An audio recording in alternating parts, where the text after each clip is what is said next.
एक समय शहर से कुछ ही दूरी पर एक मंदिर का निर्माण किया जा रहा था।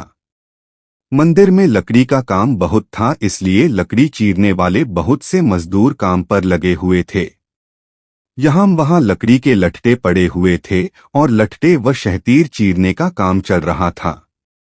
सारे मजदूरों को दोपहर का भोजन करने के लिए शहर जाना पड़ता था, इसलिए दोपहर के समय 1 घंटे तक वहाँ कोई नहीं होता था।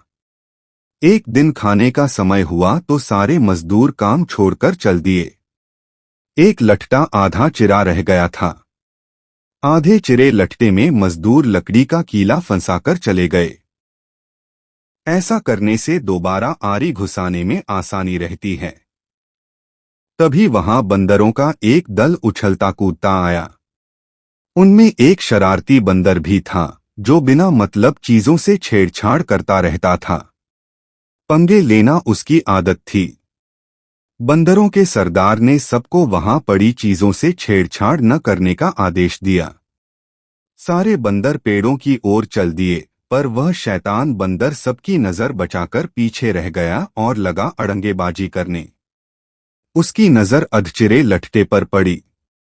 बस वह उसी पर पिल पड़ा और बीच में अड़ाए गए कीले को देखने लगा। फिर उसने पास पड़ी आरी को देखा।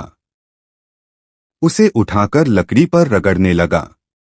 उससे किर्रर किर्रर की आवाज निकलने लगी तो उसने गुस्से से आरी पटक दी। उन बंदरों की भाषा में किर्रर किर्रर का अर्थ निखट्टू था। वह दोबारा लट्ठे के बीच फंसे कीले को देखने लगा। उसके दिमाग में कौतूहल होने लगा कि इस कीले को लट्ठे के बीच में से निकाल दिया जाए तो क्या होगा।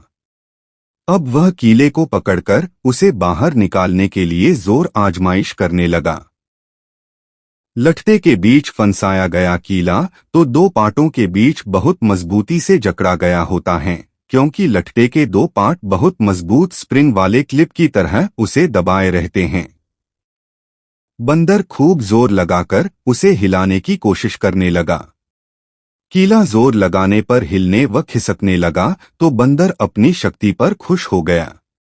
वह और जोर से खौं-खौं करता कीला सरकाने लगा।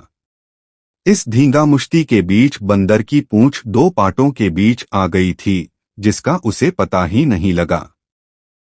उसने उत्साहित होकर एक जोरदार झटका मारा और जैसे ही कीला बाहर खींचा, लट्ठे के दो चिरे भाग फटाक से क्लिप की तरह जुड़ गए और बीच में फंस गई बंदर की पूंछ। बंदर चिल्ला उठा। तभी मजदूर वहां लौटे। उन्हें देखते ही बंदर ने भागने के लिए जोर लगाया तो उसकी पूंछ टूट गई। वह चीखता हुआ टूटी पूंछ लेकर भागा।